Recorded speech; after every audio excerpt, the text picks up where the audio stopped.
안녕하십니까 시청자 여러분. 일정 때문에 좀 30분 늦었는데 또 사진을 찾느라고 몇 분 걸려서 좀 더 늦었습니다. 용서하십시오.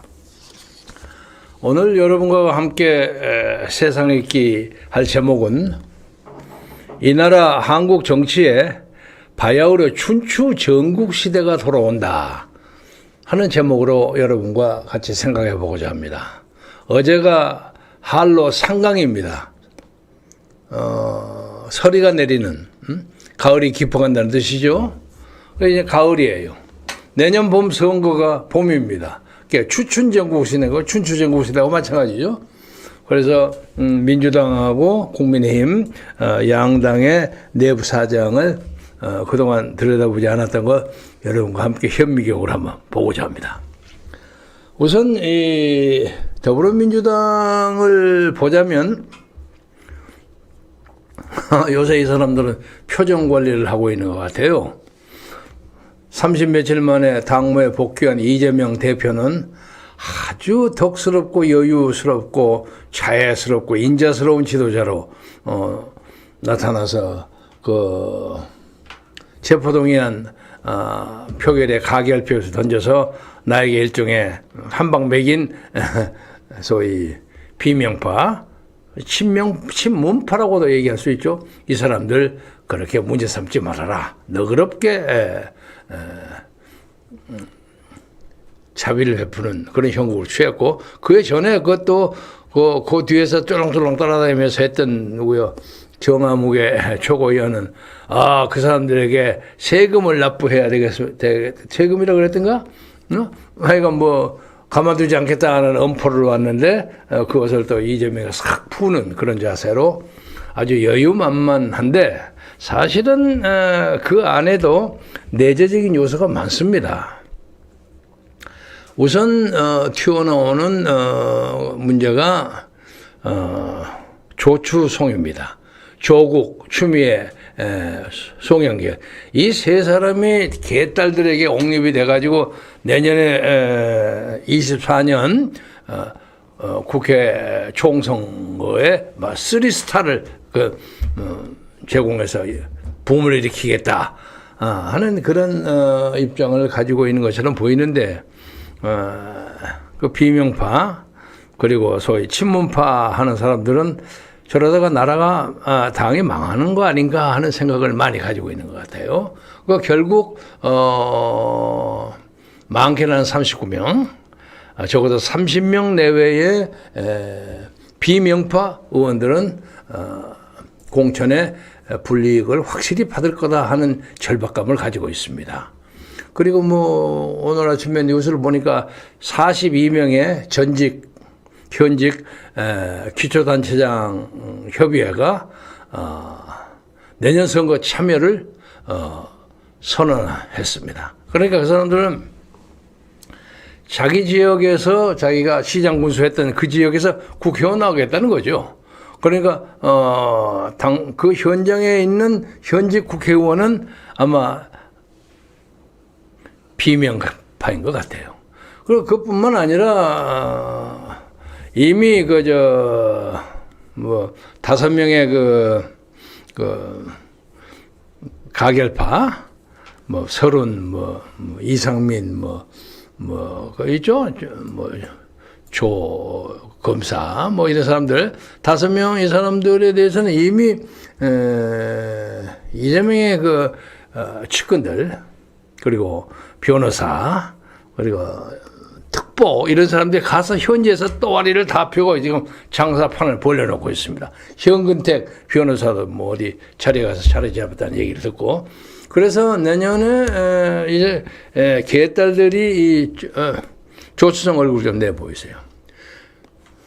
조추성 이 세 사람의 조추성을 내요. 다 한꺼번에 나와? 한꺼번에 그래요. 이쪽에 그래 됐어요. 급하게 찾느라고 사진 편집이 좀 서투릅니다. 조추송을 스타 플레이어로 만들겠다는 개딸들의 어떤 정치적 허영이라고 할까? 이것은 제3자인 제가 보기에는 상당히 위험해요. 상당히 위험해요. 왜냐하면 조국이나 추미애나 송영길이나 다 나름대로의 정치적 업보를 지금 현재 가지고 있어요. 조국 전 장관은 지금 현재 1년 투옥을 감옥을 선고받아 있고 제2심에서. 그리고 추미애는 워낙 시끄럽게 법무부 장관을 해서 저도 개인적으로 잘 아는 사람이는 보통 요런스러운 사람이 아니란 말이에요. 그래서 광진구에서 자기 자리를 차지하려고 할 거고 쉽지 않을 겁니다. 그리고 송영길도 중앙지검 앞에서 천막 치고 왜 나를 소환하지 않느냐고 지금 때를 쓰고 있는 것처럼 보이지만 송영길에 대해서 점점 불리한 증언이 갈수록 쌓여요. 그러니까 사법 리스크가 대단히 많습니다. 이 세 사람들이 내년에 정말로 이 나라의 민주당 정권을 내세우는 전체 작업으로 내년 총선을 승리를 이끄는 그런 삼총사가 될 것인가 하는 것에 대해서는 퀘스천 마크가 많습니다. 그건 저희들만 생각한 것이 아니라 민주당 내에 저 비명파 사람들에게도 거의 그것이 공통분모로 통하는 것 같습니다. 그래서 이 사람들이 아마 공천과정, 경선과정에서 배제되면 새로운 파티를 만드는 것이 논리적으로는 거의 불가피합니다. 현실적으로 또 막판에 이재명이가 막 그걸 분할 작전을 보려고요. 체크 앤 디바이드라는 게 있죠. 디바이드 앤 체크. 그래서 나눠가지고 통치하는 그런 방법을 몇 사람이 아주 강경파만 빼내고 나머지는 또, 공천 같은 걸 해가지고 나중에 또 제2차 손보는 그런 방법, 여러 가지 방법이 있죠. 그래서 그걸 깨려고 할지는 모르겠지만 제가 오늘 이 시점에서 보기에는 새로운 당이 나오는 것이 거의 불가피하다. 그런 느낌입니다. 이제 관심을 이제 국민의힘으로 돌리겠습니다. 국민의힘의 인요한 위원장이 어제 발언하는데 한번 사람들 데리고 5.18 광주 묘소 참배하겠다는 얘기를 했다고 해요. 자기가 이제 호남 출신이기 때문에 그 자체는 특별하게 나쁠 건 없습니다만 지금 5.18 문제에 대해서 여러 가지 설왕설래가 있잖아요. 그 설왕설래를 인요한이가 다 알고 있는지, 그것도 그 문제에 대해서 어떠한 해법을 가지고 있는지, 그냥 가서 옛날 김종인 비대위원장처럼 무릎 꿇고 그냥 5.18 영령에게 제 신고합니다고 큰 마스팔트에서 절하고 여러분 존경하고 추모하고 뭐 합니다. 이렇게 해버리면 이게 아마 국민의힘 당원부터라도 이거 뭐야? 이렇게 나올 거란 말이에요. 근데 그런 우려가 있어요. 저는 개인적으로 인요한 위원장의 전화번호를 알고 있습니다만 전화하지 않았습니다. 괜히 압력 나는 것 같아서. 그래서 어제 오늘 사이에 슬쩍 얼핏 이름이 뜨는 게 윤주경 의원이 혁신의원으로 언급이 된다 하는 얘기를 듣고 윤주경 의원한테 아침에 전화를 했습니다. 어쩐 일이세요? 하고 전화를 받더라고요. 윤주경 의원이 국회의원이 되고 난 다음에 제가 두 번째 통화한 거. 처음에는 자기가 국회의원 됐습니다. 신고합니다. 전화가 한 번 왔었고. 근데 옛날 박근혜 대통령 당선 때 인수위원회, 대통합위원회 인요한 윤주경 제가 다 부위원장들이었습니다. 저는 이제 명색 나이가 좀 들었다고 해서 수석 부위원장이고, 이 두 사람하고 다른 사람, 네 사람이 회의를 많이 했어요. 그래서 개인적인 친교가 많습니다. 그래서 인요한이가 윤주경이 갖다 붙이려고 그러는 보다 하고 전화할 때 자기 전혀 그 문제에 대해서 아는 바 없고 자기 협상 혁신을 어떻게 하는지에 대해서도 특별하게 관심이 없고 좀 아이디어도 없고 전혀 남일 보듯이 얘기하더라고요. 그래서 그거 왜 전화하셨습니까? 그래서 나 인요한 위원장한테 이런 얘기를 좀 하려고 했는데 직접 하면 압력을 넣는 것 같아서 윤주경 의원한테 통해서 좀 얘기를 하려고 했다. 그게 무슨 얘기인데요? 그러대요. 여러분이 짐작하시겠지만 이 사람이 그동안 인요한 박사가 4.15 총선부터 최근까지 몇 가지의 선거 관리 과정에 부정이 전혀 없었다는 입장을 취해왔다고 얘기를 들었습니다. 제가 확인은 정확하게 안 했습니다만, 그래서 가까이 인요한 씨가 쉽게 생각하지 않을 만한 사람을 통해서 그 문제에 대해서 말씀을 조심하십시오. 그리고 국민의힘 쪽에서도 많은 당원들이 부정선거 문제에 대해서 심각하게 문제를 제기하는데, 혁신위원장이라는 사람이 부정선거 하나도 없다 하면 그 자체로 그냥 판이 깨질 가능성이 있습니다 하는 얘기를 제가 좀 전달하고 싶었는데 전달 못했습니다.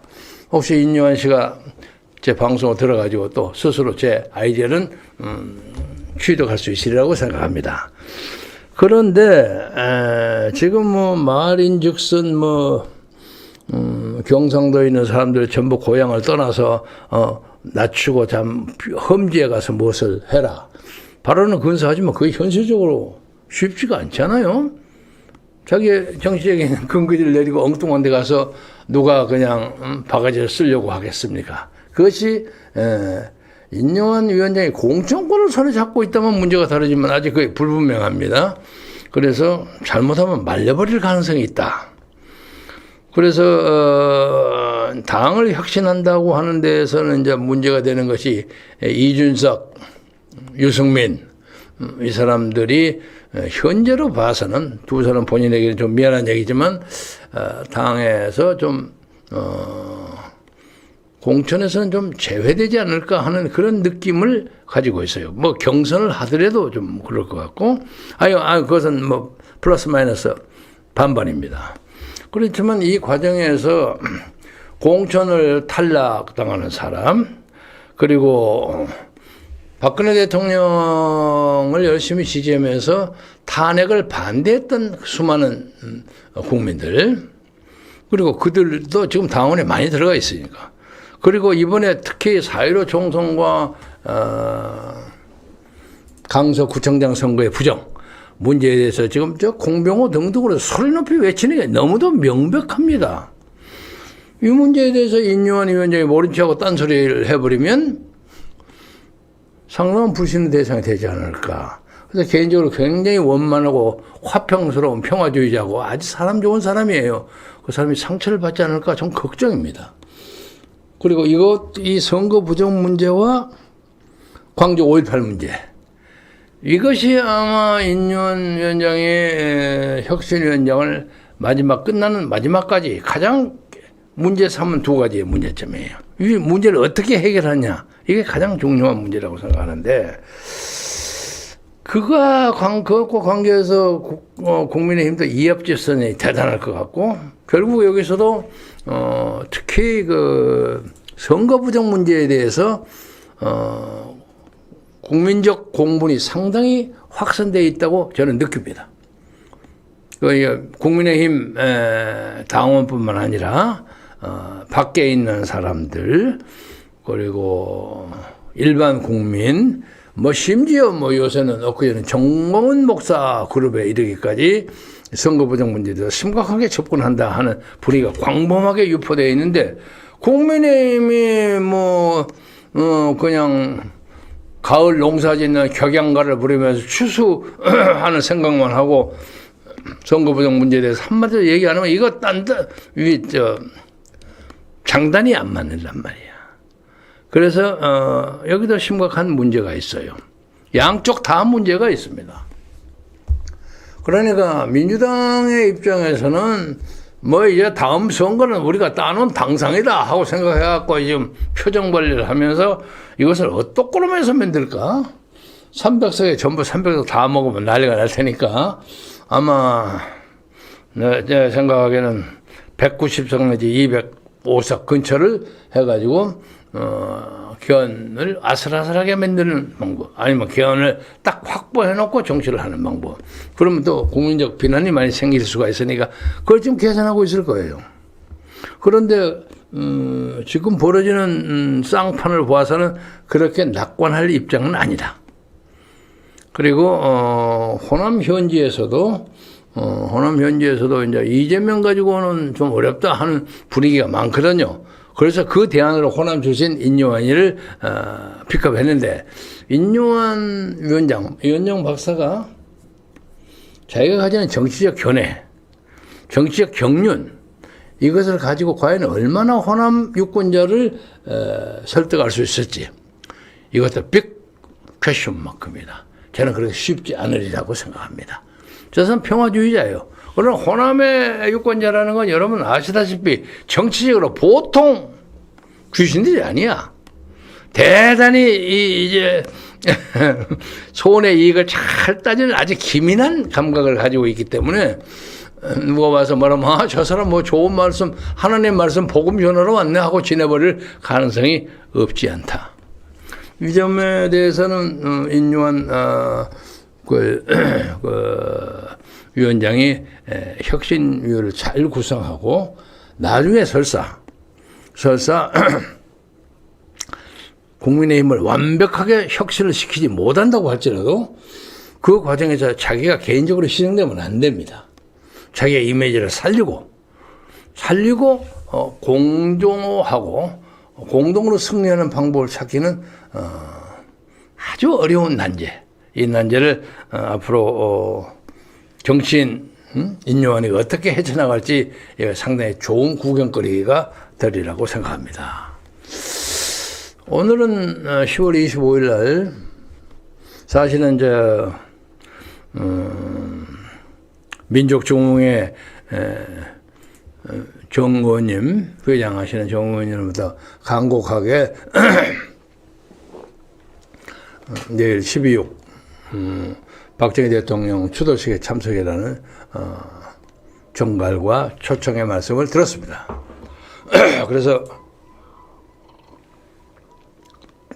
그전에도 참배한 바가 있었기 때문에 참배를 할 계획을 가지고 있었는데 갑작스럽게 변수가 하나 생긴 게 그동안 아무 소리 없이 지냈던 박근혜 전 대통령이 내일 거기에 참석한다는 정보를 입수했습니다.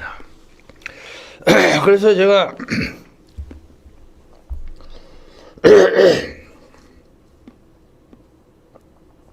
공고에 밤새 생각했어요. 내가 내일 거기 가면 박근혜 대통령하고 대면을 안 할 수가 없는 입장일 텐데 감정이 격해서 그렇습니다. 그 양반이 나에게 어떻게 대우를 할 것인가? 나는 그 양반에게 지나가면서 악수를 하는 원 오브 댐인가? 많은 사람 중에 하나인가? 그렇게 될 경우에 나의 입장은 어떻게 되는가? 나는 거기 많이 오는 사람들에 비해서 지난 10년간을 뭐 박근혜 대통령을 위해서든 간에 아니면 뭐 이 나라 자유민주주의를 위해서든 간에 나름대로 고난을 겪었습니다.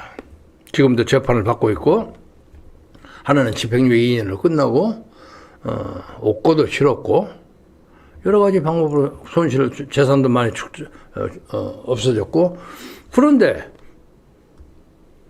그전에는 그렇게 커뮤니케이션이 잘 되던 박근혜 대통령하고 전화 한 꼭지 해본 적이 없어요. 누가 막았는지. 그런데 갑자기 거기서 만나면 박 대통령이 전 대통령이 나한테 어떻게 할까? 아유 김 선배 오랜만입니다. 이러든지 그냥 지나가서 이러고 지나갈 거니. 그럼 난 뭐야 이게. 이런 느낌을 밤새 생각해서 오늘 아침에 현충원을 한번 갔습니다. 제가. 그래서 한번 둘러보고 개인적인 경의는 표시하고 내일은 참석을 안 하기로 결심했습니다. 청취자 여러분도 제 뜻을 헤아리리라고 생각하고 마침 또 내일 아무 일도 없는데 그만둔다는 핑계가 해서 마침 우리 헌정에서 내일 바둑대회를 한다고 합니다. 그래서 그러고 있는데 헌정에서 내일 바둑대회 참석할 거예요? 하고 전화가 왔더라고요. 예, 참석합니다. 그 참석하면 헌정의 추도식에는 못 가지만 박 대통령에 대한 추도의 마음은 충분하게 표시하고 왔습니다. 정치라는 게 이 처세 움직이는 거 만나야 할 사람 만나서는 안 될 사람 이게 참 어렵습니다. 가야 할 곳 가지 말아야 할 곳. 그래서 저는 제가 참 좋아하는 후배 인요한 박사가 아마 자기 자리 지금 60대 중반 정도 됐어요. 58년생인가 되는데 자기 인생에 아마 가장 중요한 시험대에 올랐다고 할까? 공인으로서. 그래서 저는 임요한 씨가 굉장히 성공하기를 바랍니다. 성공을 하면 그것은 국민의힘이 성공이고 자유민주주의 성공이에요. 그러나 그렇게 안 될 경우에 뭐 임요한 하니까 영 우습더라 이렇게 해버리면 이거 참 죽도 밥도 안 된단 말이야. 그래서 걱정이 참 많아요. 그래서 이제 앞으로도 만약에 그런 문제가 있다면 제가 직접이라도 전화를 하겠습니다. 하고 어떻든 간에 그제 제가 그런 얘기를 했습니다. 부정선거 문제에 대해서 윤석열 대통령이 확실하게 이 문제를 태클해가지고 정식으로 전쟁을 벌여서 이 문제를 파헤치겠다. 그리고 중앙선거관리위원회를 철저하게 파헤쳐서 문제점을 적발해내겠다. 이러한 선언이 없는 한 나는 윤석열을 지지할 수 없다. 그렇게 발언했습니다. 윤석열 대통령이 돌아와서 사태의 밀도와 심각성을 잘 알고 가까이 있는 이제 참모들로부터 보고를 받고 해서 그와 비슷한 성명서가 나오기를 진심으로 기대합니다. 그런데 만약에 그러지 못한다면 지금 여러분이 아시는지 모르겠습니다만 유튜브에 별의별 소리가 다 나옵니다. 윤석열이가 무슨 양정철이하고 친하가 어울렸다, 뭐 주진우하고 친하다, 별소리가 다 나와. 그리고 뭐 이상한 녹음 테이프도 돌아다니고, 제가 들어주는 거 안 들었습니다. 그래서 막 한 패거리라고 모는 그런, 적어도 오늘 현재까지 믿을 수 없는 가짜뉴스, 모략이 막 돌아다닙니다. 그렇기 때문에 윤석열 대통령은 협박받고 있다. 이거 이래가지고 되겠습니까? 옛날 존칭 생략합니다. 전두환이 사상 만든 대통령 노태우 6.29 선언 하신 분, 그분이 자기를 대통령 만든 전두환을 처벌하고 싶었겠어요? 우리상? 그 못했죠. 그래서 뭐 백담사를 보내고 뭐 어쩌고 그렇게 되지 않았어요? 그러나 결국은 국민의 압력 때문에 재판장에 서게 만들었어요. 그걸 불가피합니다. 그래서 저도 만약에 그런 문제가 있을 경우에 윤석열은 인간적 결단을 해야 합니다. 개인적인 사소한 인연의 문제보다 국가와 공의를 위해서, 법치를 위해서, 그리고 그 수많은 지금 모략들이 기다리고 있어요. 온갖 모략, 입으로 다 오늘 언급하지 않겠습니다만 온갖 모략이 기다리고 있는데 그것을 단호하게 끊고 사나이 윤석열의 기풍과 결기를 보여서 이 나라 역사를 똑바르게 만드는데 앞장서 주기를 진심으로 바라면서 오늘 말씀을 마치겠습니다. 경청해 주셔서 대단히 감사합니다.